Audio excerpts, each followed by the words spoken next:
Wihara Ekadama dan Bapak Ibu sekalian dimanapun Bapak Ibu berada, keluarga, famili dari arwah atau dari leluhur yang abunya maupun fotonya dititipkan di tempat penitipan abu jenazah Wihara Mojopahit ini. Pada kesempatan ini bulan 2 Imlek yaitu Jigwit, kita secara rutin melakukan pembacaan doa-doa suci, parita-parita suci dalam rangka patidana atau pelimpahan jasa leluhur yang abunya maupun fotonya ditaruh ditempatkan di wihara ini. Dengan kita bantu selalu doa-doa suci, apabila ada leluhur akan segera bisa menerima perpisahan dari kematian salah satu anggota keluarga. Marilah kita awali dengan memuji, mengagungkan, memuliakan Tuhan Yang Maha Esa, Buddha, Bodhisattva, dan Mahasatwa dengan pujian wandana masing-masing 3 kali, dibuka halaman 3. Namo Sangyang Adi Buddhaya, Namo Sangyang Adi Buddhaya, Namo Sangyang Adi Buddhaya, Namo Tassa Bhagavato Arahato Sama Sambuddhassa, Namo Tassa Bhagavato Arahato Sama Sambuddhassa, Namo Tassa Bhagavato Arahato Sama Sambuddhassa, Namo Sabbe Bodhisataya Mahasataya, Namo Sabbe Bodhisataya Mahasataya, Namo Sabbe Bodhisataya Mahasataya. Agar para arwah selalu mendapatkan ketenangan, kedamaian, ketentraman, kita bimbing menyatakan pelindungan kepada Buddha, Dharma, dan Sangha dengan pernyataan Tisarana. Buddhang saranang gacchami, Dhammang saranang gacchami, Sanghang saranang gacchami, Tutiyampi Buddhang saranang gacchami, Tutiyampi Dhammang saranang gacchami, Tutiyampi Sanghang saranang gacchami, Tatiyampi Buddhang saranang gacchami, Tatiyampi Dhammang saranang gacchami, Tatiyampi Sanghang saranang gacchami. Memuliakan keluhuran zaman Buddha Nusati, halaman 5. Ete pesa bhagawa arahang sama sambuddha, wicacarana sampanna sugata loka widu, anutara bhagavata sawaka sangha sabukala esa bhagavata sawaka sangha, ahuneo bahuneo dakineo anjali karaneo anyotarang punya petang lokasanti. Marilah kita lanjutkan dengan sabda-sabda Buddha yang terkait dengan ketidakkekalan. Kita buka halaman 16. Perenungan akan ketidakkekalan, ketidakabadian jasmani manusia atau anatomi tubuh manusia.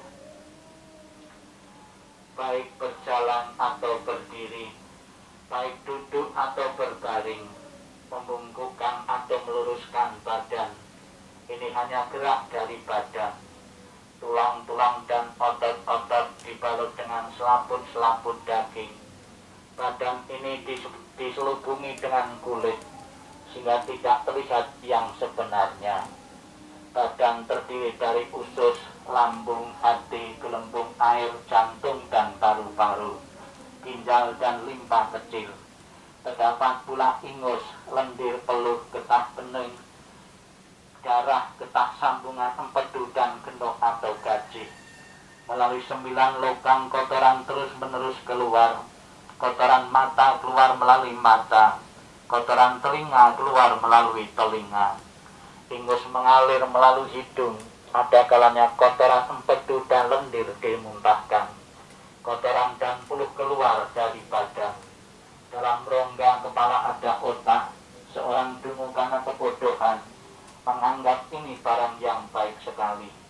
Jika badan ini mati sebagai bangkai di dalam kuburan, bengkak biru dan tersia-sia, anggota keluarga tidak menginginkan lagi.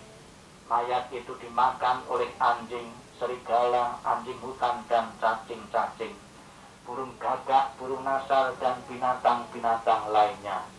Dalam dunia ini siswa yang bijaksana telah mendengar sabda Buddha, mengerti dengan benar karena ia melihat dengan apa adanya. Seperti ini badan ini dibentuk, seperti itu badan ini akan terjadi. Lepas kalah belenggu badan ini, baik pribadi maupun luar.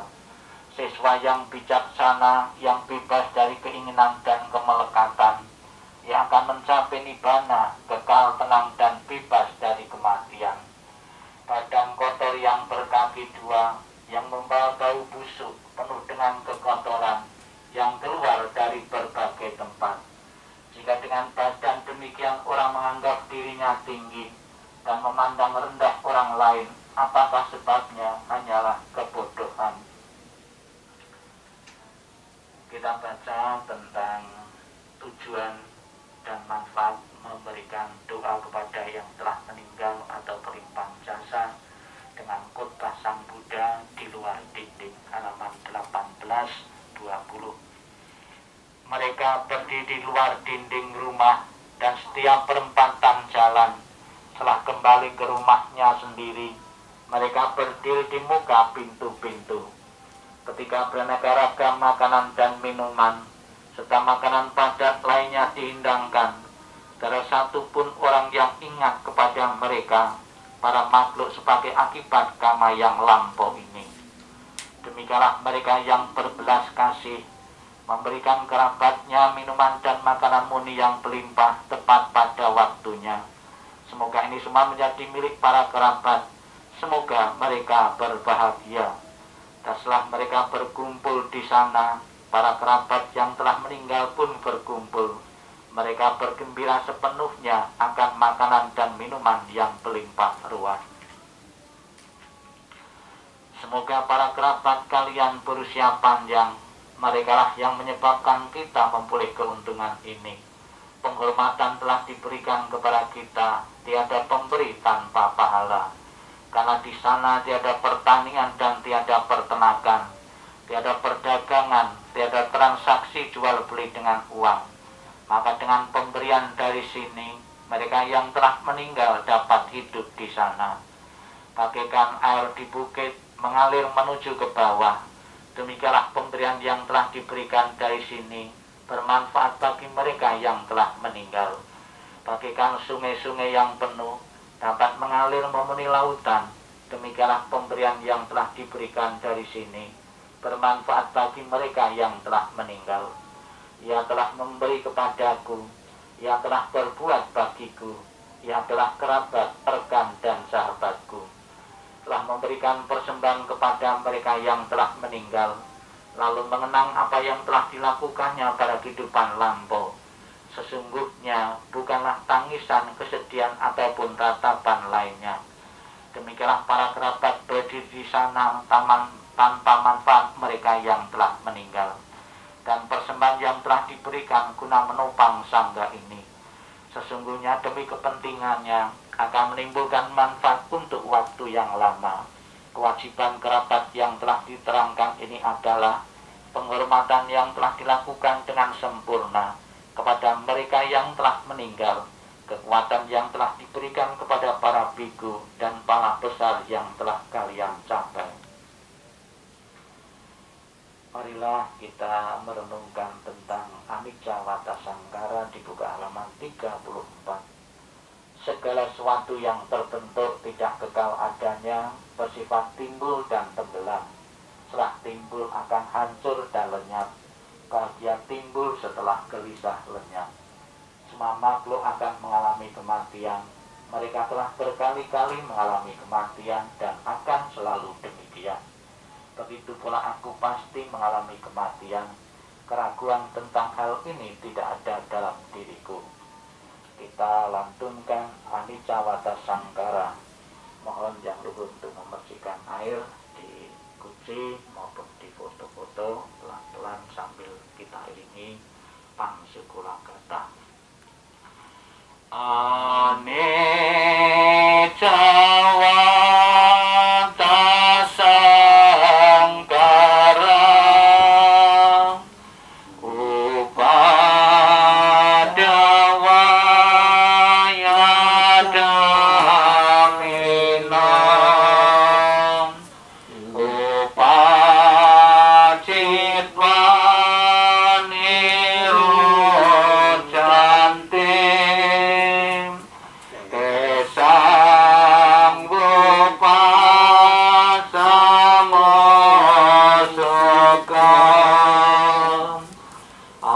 Anicca Wata Sangkara,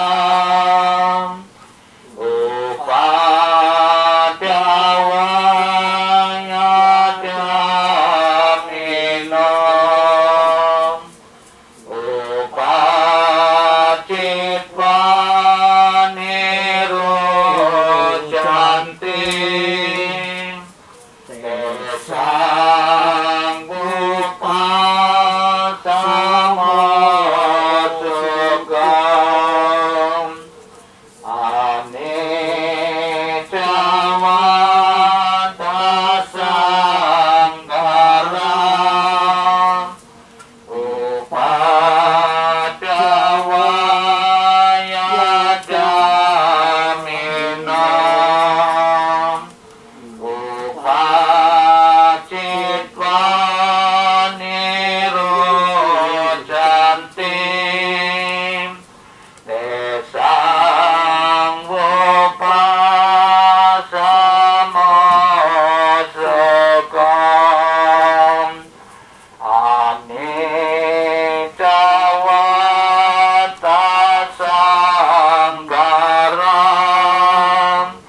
upada wayada minam, upacit waniru cantim, kesang bupasamo sugam. Setelah kita bersama-sama mengulang kembali sabda-sabda Buddha, marilah kita sejenak dalam sikap hening, sikap meditasi. Kembali kita akan merenungkan ajaran Sang Buddha yang terkait tentang ketidakkekalan. Sikap hening, sikap meditasi dimulai.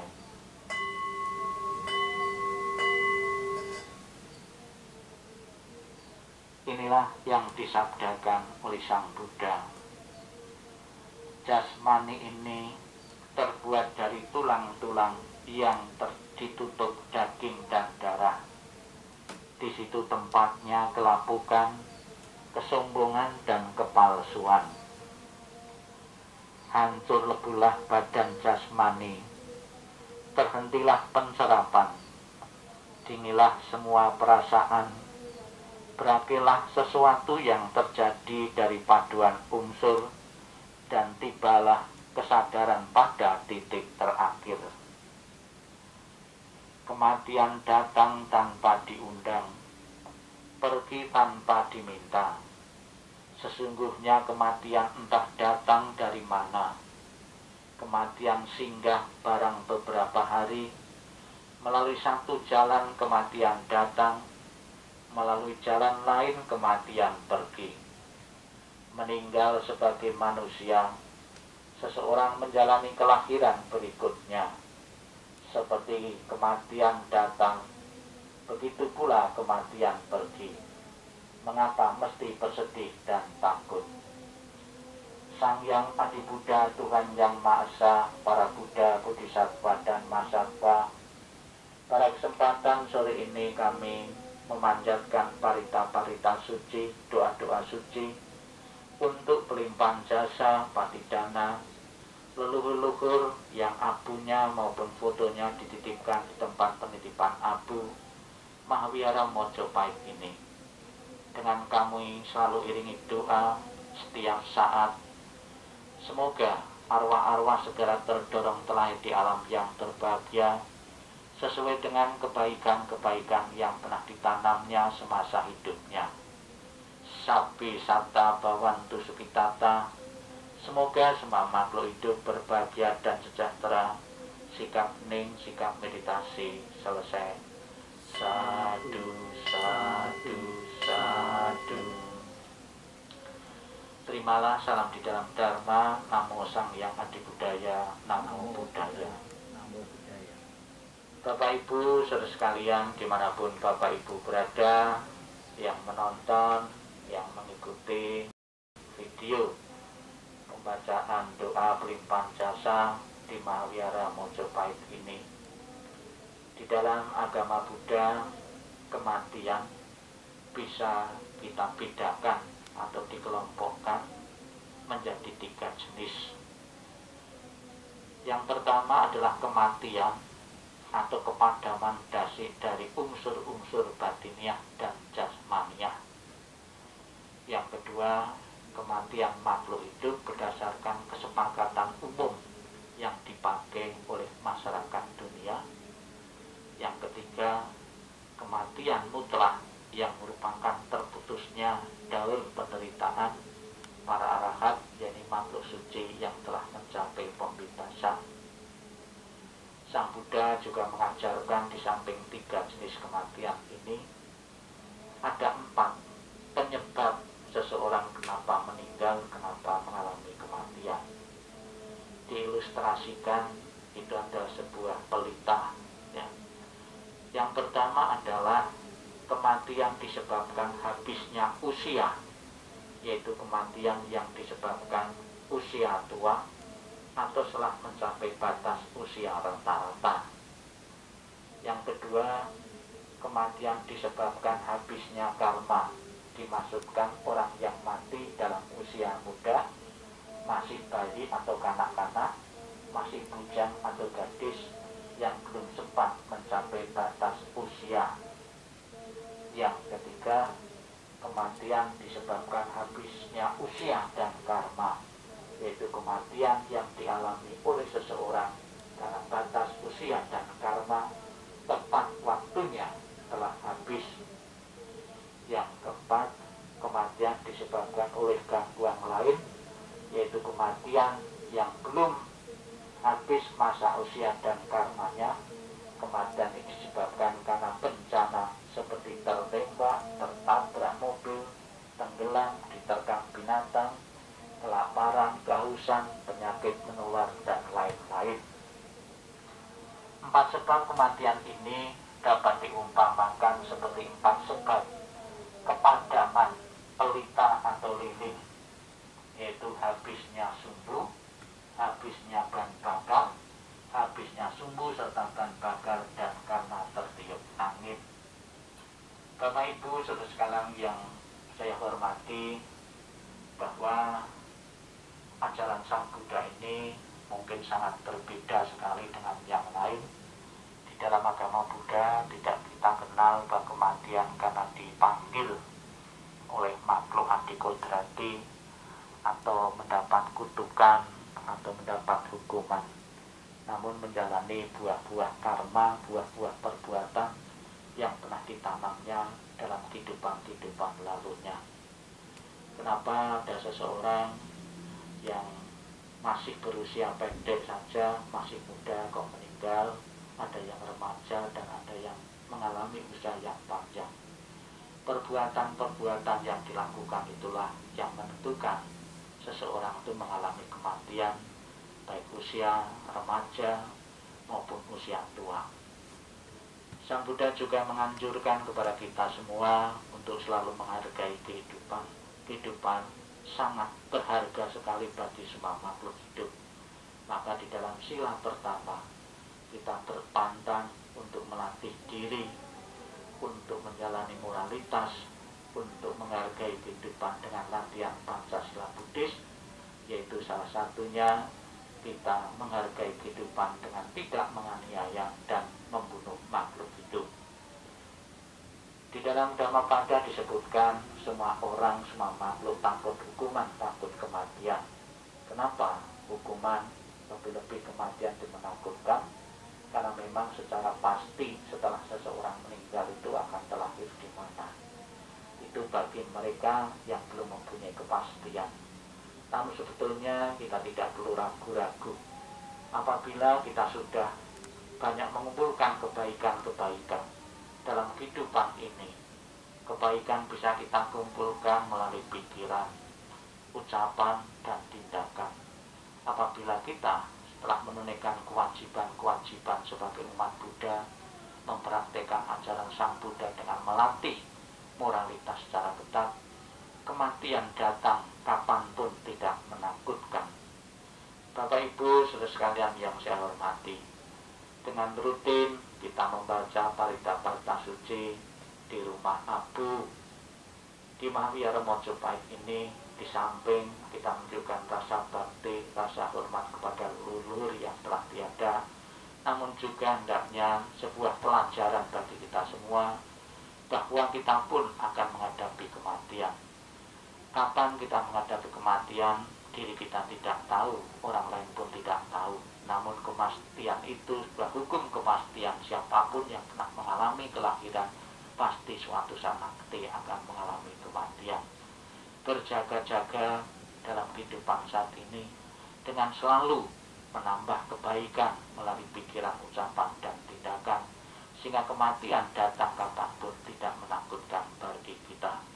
Demikianlah Bapak Ibu, renungan tentang kematian ini semoga akan selalu mengingatkan kita untuk senantiasa sebanyak mungkin mengumpulkan kebajikan sebagai bekal kita menghadapi kematian nanti, agar kelahiran-kelahiran yang akan datang jauh lebih baik dan memungkinkan untuk menambah kebaikan-kebaikan yang berguna bagi kita maupun bagi sesama.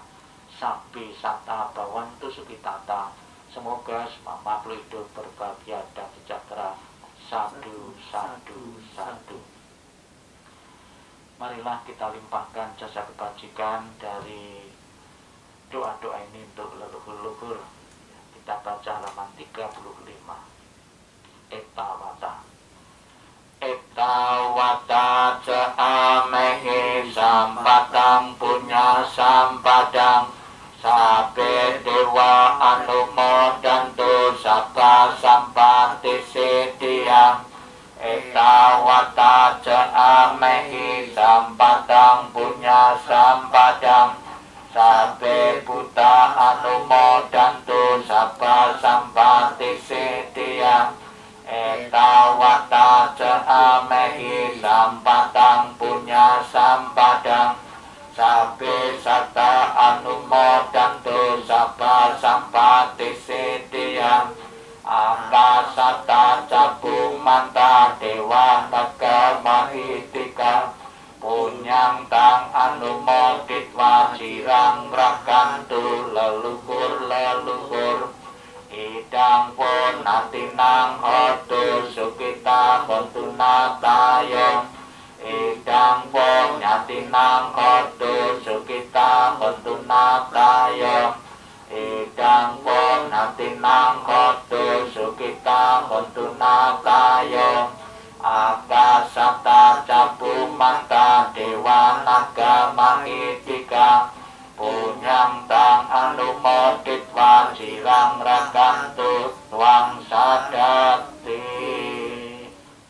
Demikianlah 10 rangkaian pembacaan doa di bulan 2 ini, Cikui ini, semoga berguna dan tepat bagi leluhur-leluhur yang abunya maupun fotonya ditempatkan di tempat penitipan Abu Mahawihara Mojopahit ini. Tak lupa kita panjatkan doa untuk kebahagiaan semua makhluk hidup. Sabbi satta bhavantu sukhitata. Semoga semua makhluk hidup berbahagia dan sejahtera. Sadu, sadu, sadu. Terima kasih.